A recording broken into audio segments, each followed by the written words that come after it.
In today's show, the Blazers go into Atlanta and roll past the Hawks. Shaedon Sharpe scores 33, and we see the future. Point Deni Avdija. Welcome to Locked On Blazers. Let's get into it.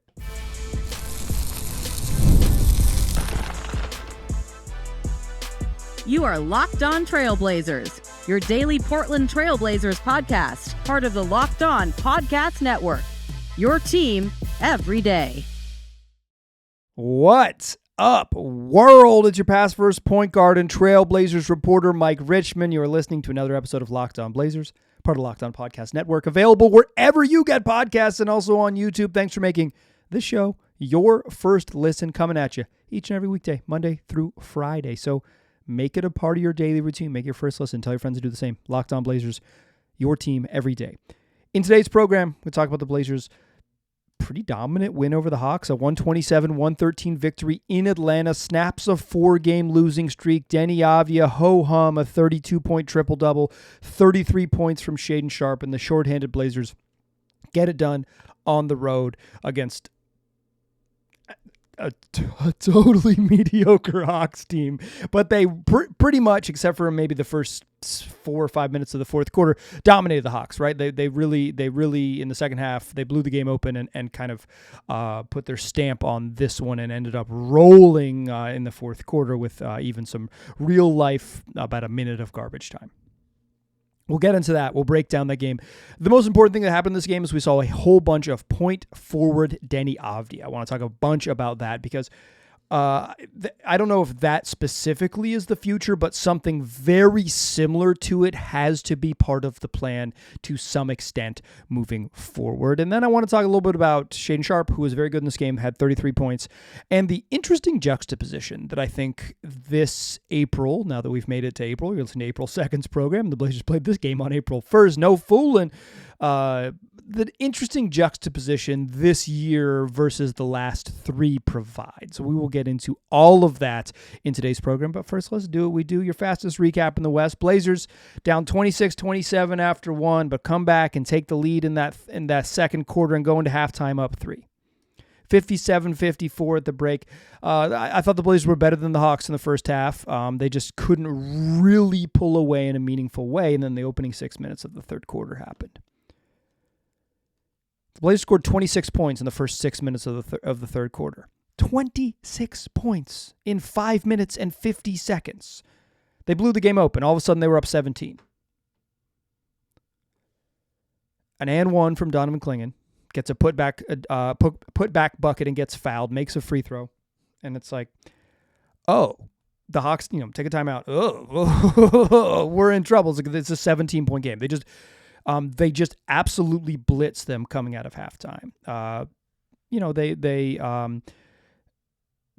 They had played well in the first half. Deni Avdija had 16. Shaedon Sharpe had 16. They'd made a nice run in the second quarter to sort of come back and say, the Blazers scored 30 points, 31 points in the second quarter. They scored freaking 40 in the third. It's like they kind of found their rhythm and said the Hawks can't slow us the way we want to play and how much we're going to push in transition. And the Hawks are pretty sloppy. You missed 3-pointers. Like the Hawks shot on the game 7 of 32 from 3, and they turned the ball over 20 times. Like it's just like, they were a little bit sloppy and they were shooting bricks. And if you're going to do both of those, you're going to leave the door open for teams that particularly that are interested in pushing. In this particular version, the Blazers were interested in pushing. They blew the game open in the third quarter. Portland is playing this game without Scoot Henderson out in concussion protocol. And before the game, who was listed as questionable and eventually ruled out, Anthony Simons dealing with a right forearm injury. He played terribly in the last game and was spending a bunch of time kind of messing with his forearm and getting heat on it on the bench. That was against the Knicks in the Blazers' fourth straight loss. And he shot 5 of 20 in that game. He missed 15 shots. I think I don't know. Like I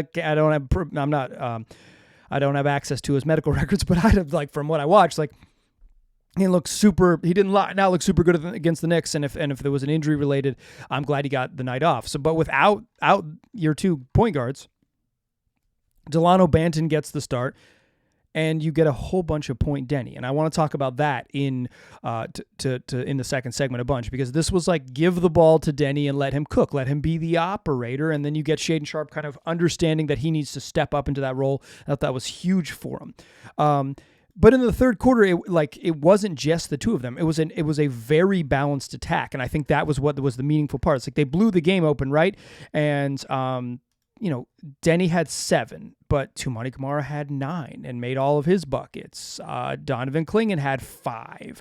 Shaedon Sharpe 8. Delano Banton hit a big corner 3 and had 4 in the quarter. Duop Reith came in early off the bench and made both his shots and had 5. The Blazers got scoring balance in this game. Obviously, some guys are always going to score more, right? So it's like, yeah, Shea had 8 on his way to 17 in the second half. Deni had 7 on his way to 16 in the second half. They kind of just kept scoring throughout the game, right? That's the nature of it.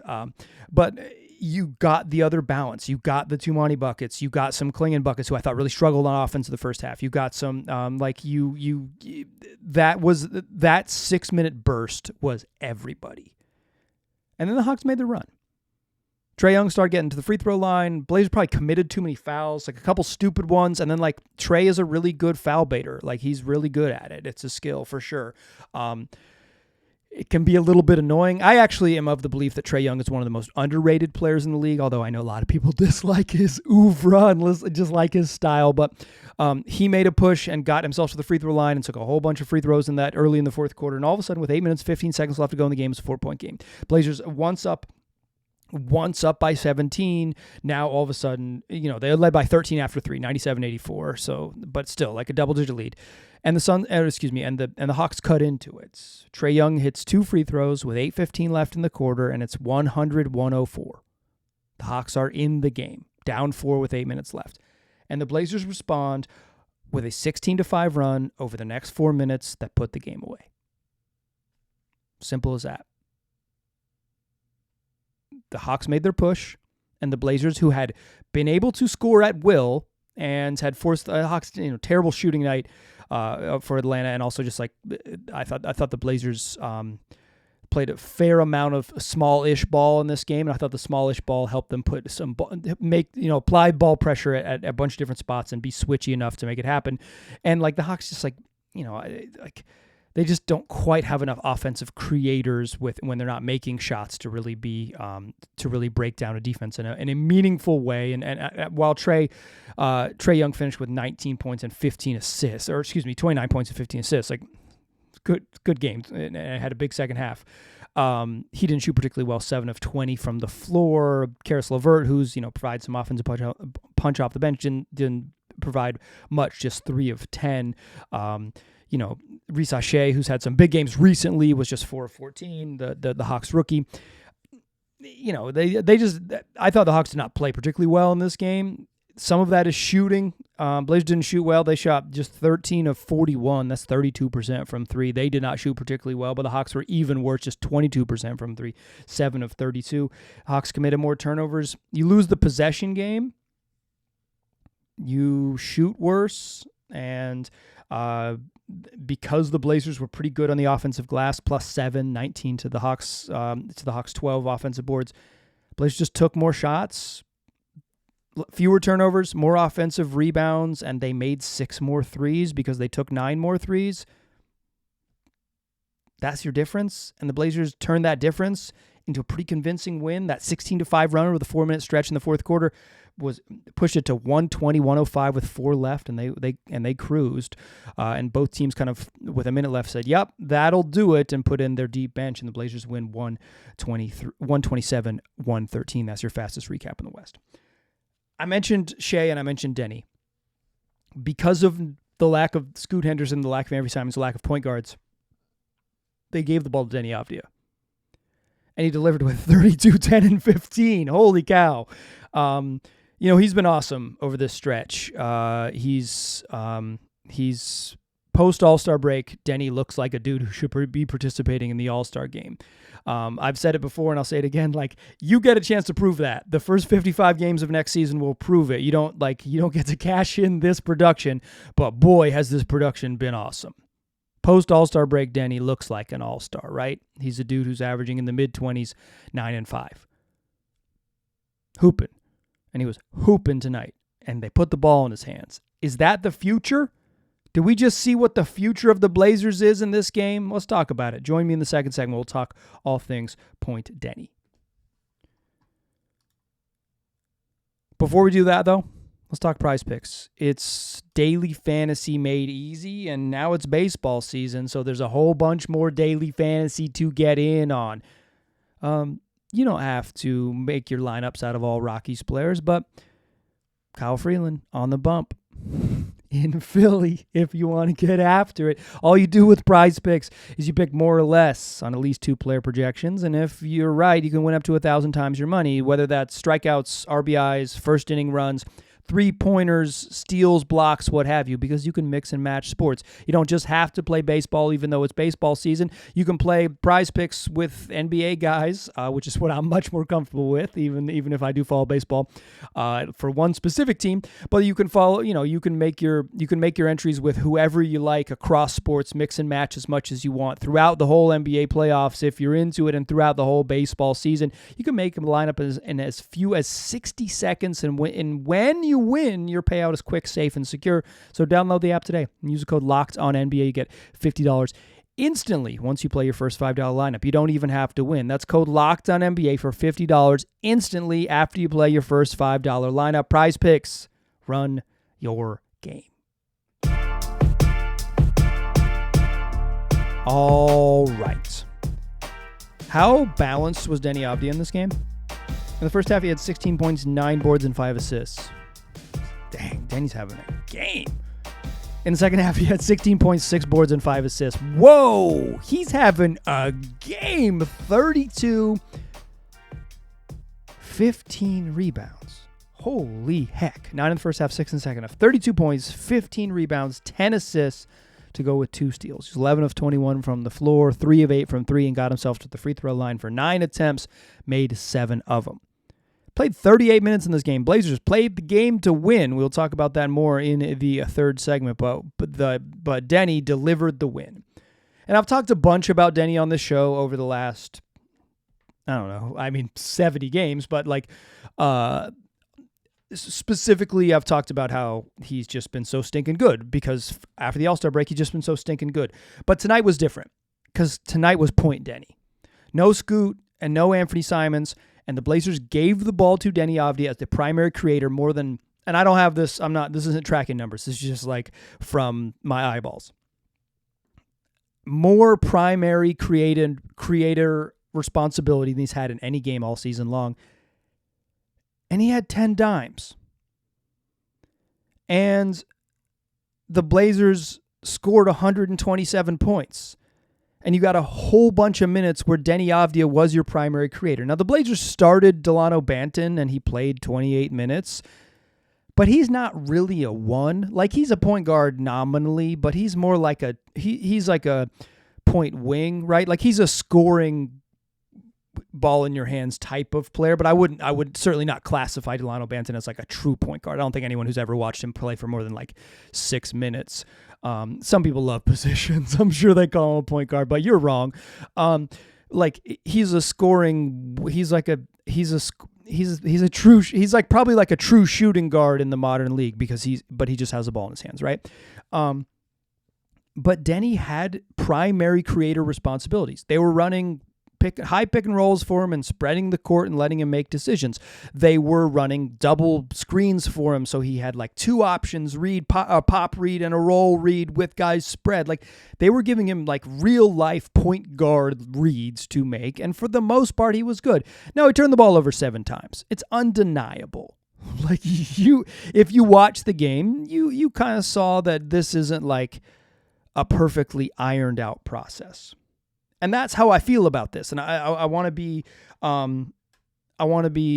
think 2 things can be true at the same time. I do not think Deni is a full-time point guard. I don't think he can be that. Many listeners have emailed me at lockedonblazerspod@gmail.com, and even more have commented on the YouTube channel. Thanks for all of your interaction with the show. I appreciate you, and said, like, Deni can be the point guard. And I don't think that. I don't. I think I think in some ways you want him to be more downhill, Deni. You want him to be aggressive. And in this game, he could be both because of the relatively shorthanded and their needs, right? But I think you don't want to put too much on his plate to be like, you need to facilitate and get everyone involved. Like, you want him to stay doing playing to his strengths, right? Like that's a key part of using players is like, what do you do best? Attack, go attack. And the other part of it is like, he can just get a little, because of his handle isn't super, super tight, and because sometimes he can get himself a little bit too deep on when he drives into the paint on some penetrating drives. He can get a little too deep on those attacks that he gets caught and does, but you want him to be aggressive, right? I think that's true. I don't think he can be a point guard, right? I don't think there's a future where Deni Avdija is a point guard. And yet, I do think very strongly that more of Deni as the primary creator is crucial for the Blazers' future. I think both of those things can be true at the same time. The reason that his final year in Washington was the best year of his career is because at the end of the season, he got a lot more primary creation options. And the reason that he's taken off in his fifth NBA season, his first with the Trail Blazers, is because the Blazers have increased an uptick of more on-ball responsibility for Deni Avdija. And I think, as I've said many times on the show, is that as good as Deni Avdija has been, there's still a little meat on the bone. There's still things he can improve at. And one of those is playmaking and decision-making and cutting down the turnovers. Obviously mid-range stuff, left-hand finishing, et cetera, et cetera. But I don't think he's ever going to become Luka Doncic, right? Where it's like, what position does he play? Certainly point guard on offense. What about on the other side? I don't think that's going to be him, and that's fine. He can be a very good player without that. But I do think an uptick and a continued uptick, even more than he's had this year, continued uptick in primary creator responsibilities, where Deni gets to be, functionally the point guard on many possessions, is crucial for his development and a crucial step in maybe the best version of the Blazers moving forward. Here's what I kind of mean there, where I'm drawing the line. You're still going to want other creators on the court, and you're probably still going to want another true organizer on the court, because sometimes you're going to be like, it's going to be, they're going to get situations where it's just like, hey, we need Deni in go mode. He just needs to be in score mode. Forget the facilitating. Let's let him attack. But you can't, you need balance. Every lineup needs balance of playmaking, facilitating, guys who can dribble and break down defenses and then kick and then attack. And I don't think positions are super important, but roles are important. So whether that point guardy type player is 6'2" and the Scoot Henderson, or is another large player, say someone else develops into that, you still are going to need someone who is a natural facilitator, I think, for offensive organization purposes. With all that said, I think it's abundantly clear that more of Deni as a point forward is a future, if not the future of the Blazers. I think both things can be true. He is not ever going to be a full-time point guard in the league, and more of these opportunities is good for the Blazers. It's good for the Blazers. It's good for Deni. The best version of the Blazers will have more variance, more balanced skill sets, and quite frankly, just more playmaking and more off the bounce creation, off the bounce advantage creation, breaking down defenses, et cetera, et cetera. And Deni can fit into that. Playmaking is a vital skill, and getting it from multiple positions, including whatever position you think Deni might play in the future, forward, guard, point forward, yada, yada, yada. Again, skill set's more important than positions themselves. That having more of those guys is going to be crucial. I loved what I saw. And yet, there was a brief period when I was watching this game and Deni Avdija was playing point guard, and the guys around him were Matisse Thybulle, Chris Murray, Jabari Walker, and Donovan Clingan. Some of the reason that Deni may have struggled in this particular game is that he was playing around non-shooters. Even the starting lineup of Deni, Tumani, Donovan Clingan, Shaedon Sharpe, and Delano Banton isn't exactly chock full of shooting. Tumani is a totally capable shooter, but he's not a high enough volume bomber that teams are deeply afraid of him. In fact, often teams help off Tumani and say, if we're going to lose, we'll just lose because of that. Like we'll lose because 33 hits enough threes to burn us, right? Like when you see really organized teams, the Celtics did it a bunch. He was their help guy. They said, yeah, 33, like we'll leave him. If he makes them, we'll lose. And like, obviously Tumani has taken a big uptick as a shooter, and he was very good in that specific game against the Celtics, but like, more shooting around Deni would help this point forward future. Again, getting him more point forward opportunities in a situation where he's surrounded by players that better complement him is helpful. And yet I still don't think he's a point guard. I don't think you want him to be a point guard. I think there is a world in which he does this, what he did tonight, more point forward, more like initiating high pick and rolls, reading. There's a couple times where Deni came off the screen, drifted right. The defense kind of showed body, showed help, and he just made a little skip pass opposite. Bang, Matisse Thybulle on the opposite wing. That's a great read. That's a great high-level read. Deni can pass. He can make plays. He's not like the elite of the elite playmakers, but he's totally competent. And you couple that with his improved off-the-dribble shooting and his just relentless downhill driving. You want the ball in his hands, right? You just want other guys that complement his skill set. So some of that is more competent other playmakers to like open up the defense even more, and more shooting. This particular game featured very little shooting, and the dude had 33, 15, and 10, obviously with the turnovers, 7 of them.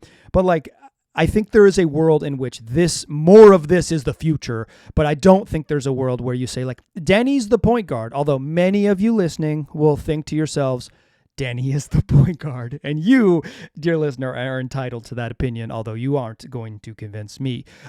More of this. This was a nice step in the direction. Let's talk Shaedon Sharpe. Blazers don't win this game without his 33. Join me in that third segment. We'll talk all about it.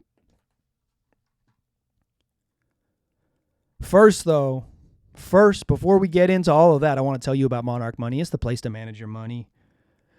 There's a lot of ways to spend money, and when you are out there spending money on whatever it is you're spending it on, you're going to want a way to track it, and that's where Monarch Money comes in. It's your personal CFO giving you full visibility and control over your finances. It's not just a budgeting app, although it is a wonderful budgeting app. It's a complete financial command center. You can track all your accounts, investments, and spending all in one place, so you stop just managing your money and you start building your wealth.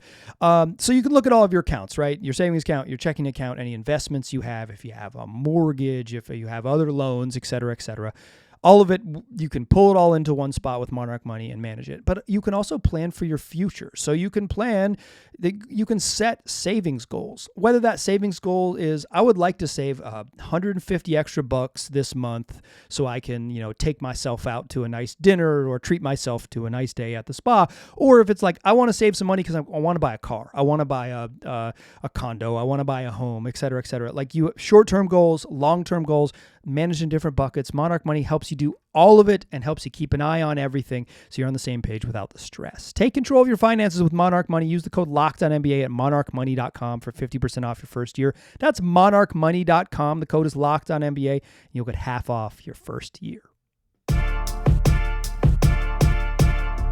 Still a pass for his point guard, still Mike Richmond. You still listen to Locked On Blazers. Point Deni might be the future, or at least more Point Deni, with point guards sprinkled in as well.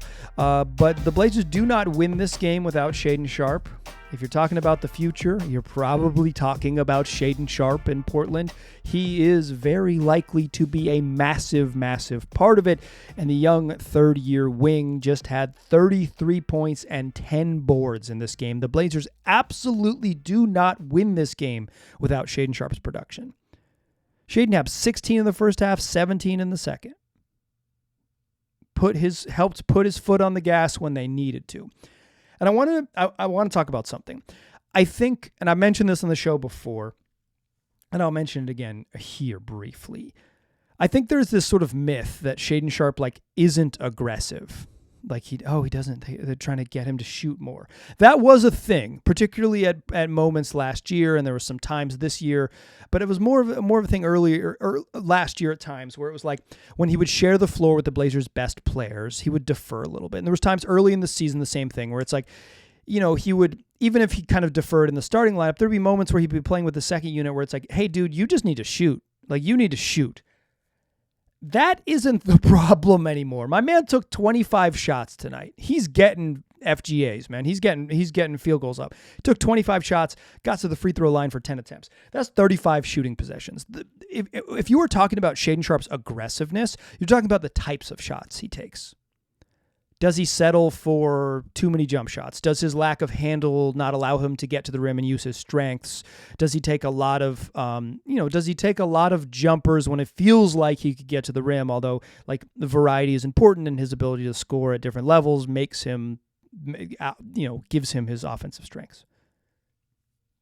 But the shooting itself, like the number of attempts and the aggression of like putting the ball on the rim, that's not really a thing with Shaedon Sharpe. The problem recently had just been the types of shots he takes and the accuracy, right? Like in this game, he was 3 of 10 from 3. But he mitigated, he's not a good 3-point shooter. Hasn't been in his career. Will he be at some point? We'll see. But like he hasn't. We're 3 years into this thing. He has not been a good 3-point shooter. I like to see him take 10 threes in a game like this, in a game where Scoot's not around and Anfernee Simon's not around. You got to figure it out. You'd like to see him make more, but like, quite frankly, we're talking about one shot. If he shoots 4 of 10 from 3, that's a very good shooting night. Shot 3 of 10 from 3. I thought the volume was okay, and for the most part, they were all right shots. For the most part, I liked them. There were a couple that he had to take in the first half that maybe like skew this a little bit. And if he shoots 3 of 9, maybe we're not complaining the same way or noting it the same way. But I thought Sharpe's aggressiveness as a rebounder, getting 9 defensive boards, I understand we need to clear out and get some rebounds. I thought his aggressiveness driving and getting to the rim, 10 free throw attempts. He had a huge putback dunk in the first half. Like, the Blazers don't win this game without Sharpe. He is tantalizing, right? Because it feels like there's almost no matter what he does in a game, it feels like there's more. Like he could do more. He's got more there. There's more there. And I don't feel different about this game. There's more there. But if more there is a 39-minute performance where he has 33 and 10, you feel really good about it. I think in many ways the Blazers' future was on display in this game.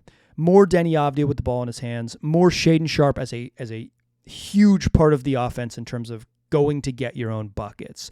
I don't know what the roster is going to look like next year, but I'm willing to wager that the future in the sort of like medium term, if not the very short term as like opening night next year, is going to look not like this exactly, but like Deni taking a bunch of shots, Shaedon taking a bunch of shots, and the offense flowing through those guys a lot.